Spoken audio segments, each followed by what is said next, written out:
Good morning student. आज हम कर रहे हैं parallel lines and a transversal. ठीक है, a line which intersect two or more lines at distinct points is called a transversal line.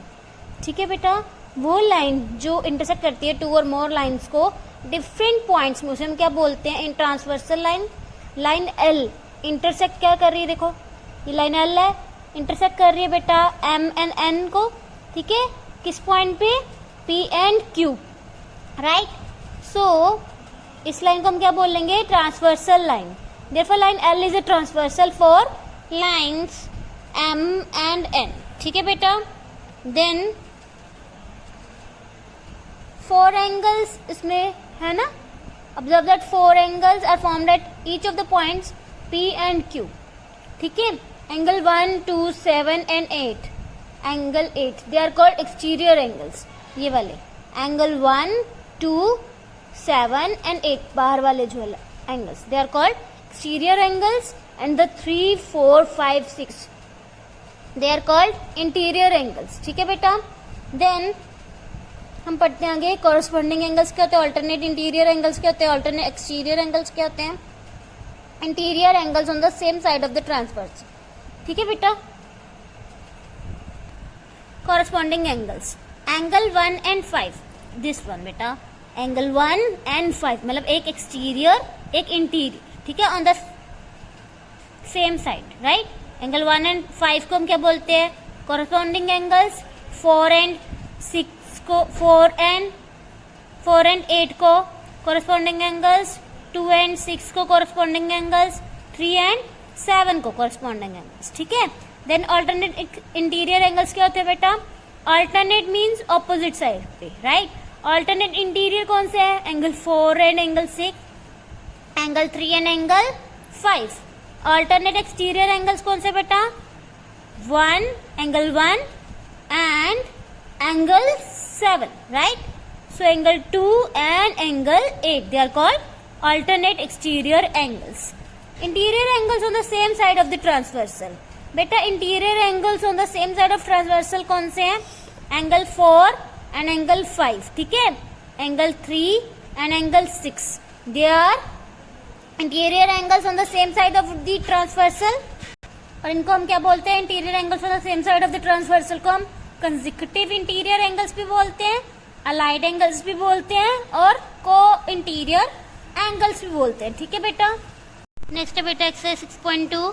In figure 6.28 find the values of x and y, then show that A B is parallel to C D.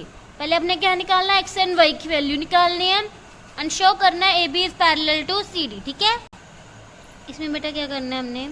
हमें पता है कि ये x plus 50, देखिए क्या बन रहा है? लीनियर पेयर एंगल बन रहा है, राइट। सो हम क्या यूज करेंगे? x plus 50 degree equal to 180 degree. Reason क्या आएगा बेटा यहाँ पे? Linear pair, right. सो ये तो बन गया लीनियर पेयर। इससे हम निकाल लेंगे बेटा x की वैल्यू। प्लस 50 उधर जगह क्या हो जाएगा? माइनस का। ठीक है, सो x की वैल्यू क्या आ गई बेटा? 180 से 50 माइनस कर दो, 130 degree, right. So 130 degree x आ गया। सिमिलरली y भी क्या आ जाएगा आपके पास? 130 डिग्री। क्यों? Because they are alternate interior angles, right? So क्या रीजन आएगा बेटा यहाँ पे? क्योंकि वो alternate interior angles है। ठीक है, और जब आपके थ्योरम होती है बेटा आपकी कि जब alternate interior angles इक्वल होते हैं, ठीक है, alternate interior angles इक्वल होते हैं, then lines are said to be parallel। okay, so ये प्रूफ करना है ना लाइन पैरेलल्स है। So A B is parallel to C D. Reason आप क्या दोगे बेटा? रीजन क्या है वो बेटा यहाँ पे? If a transversal intersects two lines such that a pair of alternate interior angles is equal.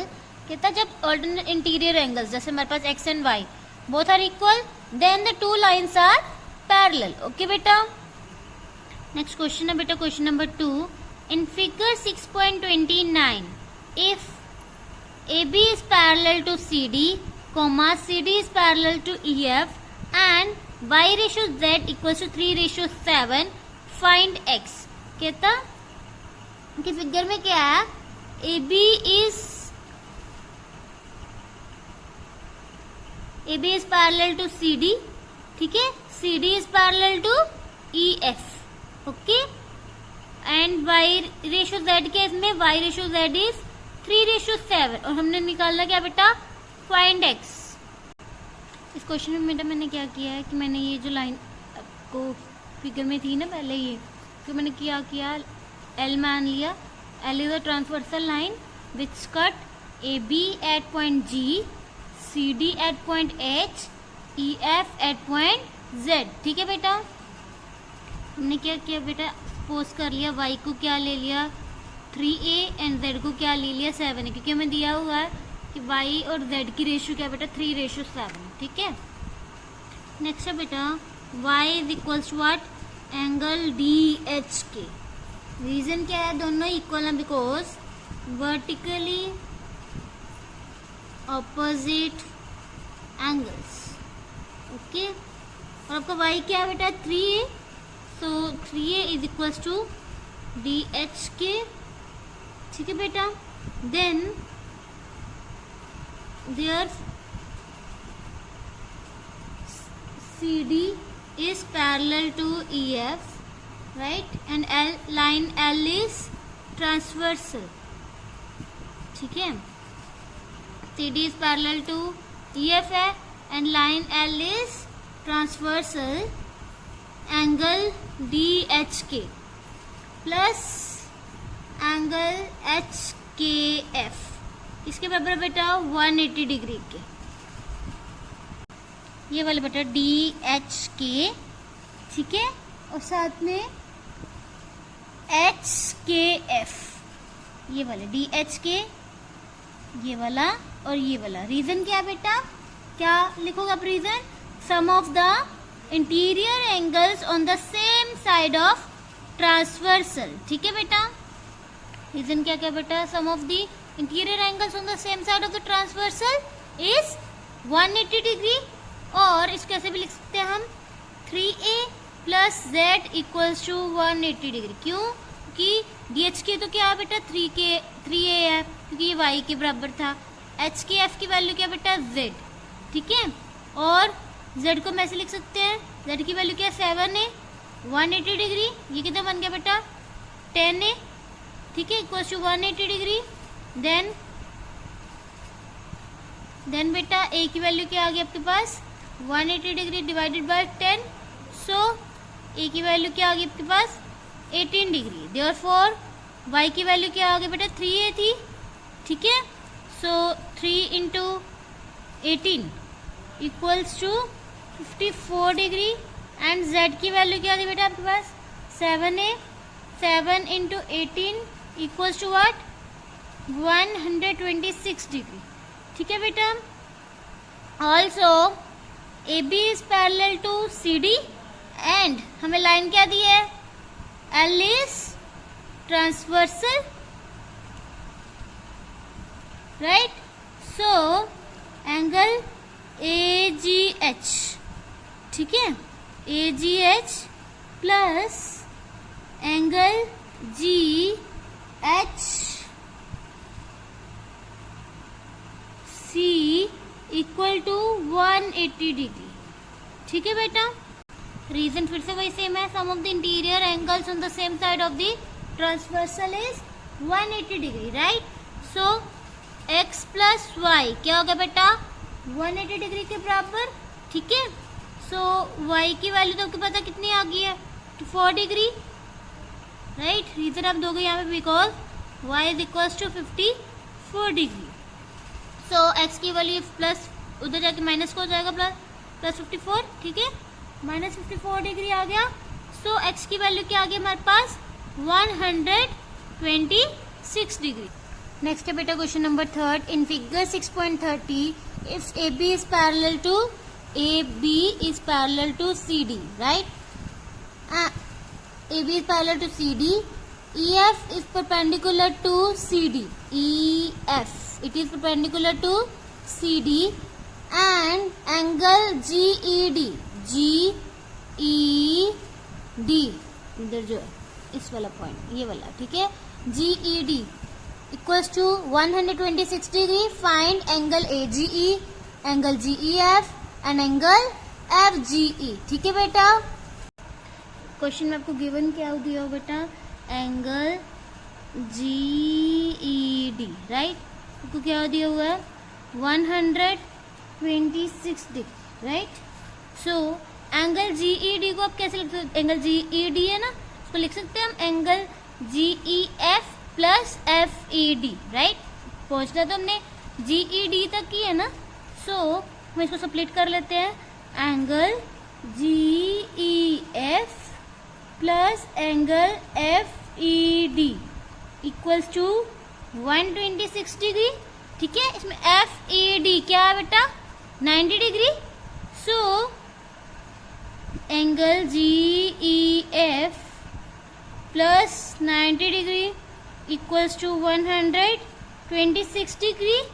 So angle GEF आपके पास कितना आ गया बेटा 126 degree minus 90 degree, that is angle GEF equal to 36 degree. ठीक है बेटा, अब हमने क्या करना बेटा, angle GFE plus angle FGE plus angle GEF equal to what 180 degree. ठीक है, मीन्स ये वाले एंगल GEF प्लस FGE, ठीक है बेटा, plus GEF.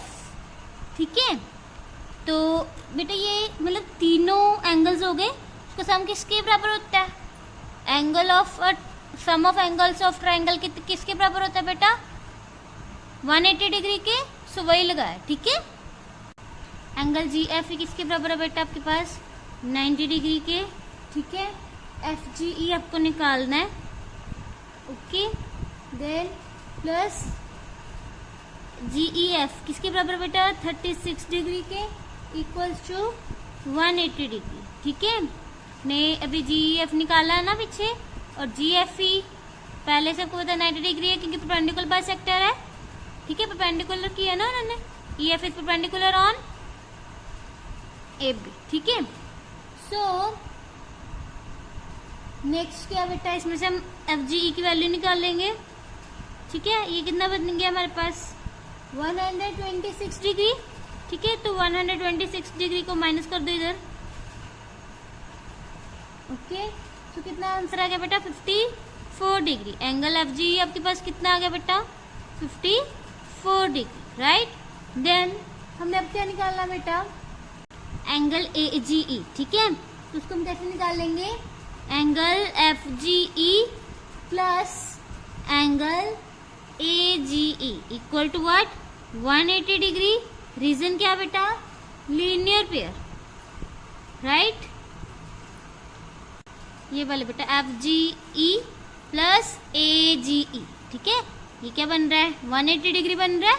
So that's why हमने FGE पहले से निकाल लो बेटा, कितना निकाला 54 डिग्री. ठीक है, plus angle AGE equal to 180 degree. ये 54 डिग्री उधर जाकर माइनस को हो जाएगा. Angle AGE equal to 180 degree minus 54 degree. So angle AGE आपके पास कितना आ गया बेटा 126 डिग्री. ठीक है बेटा,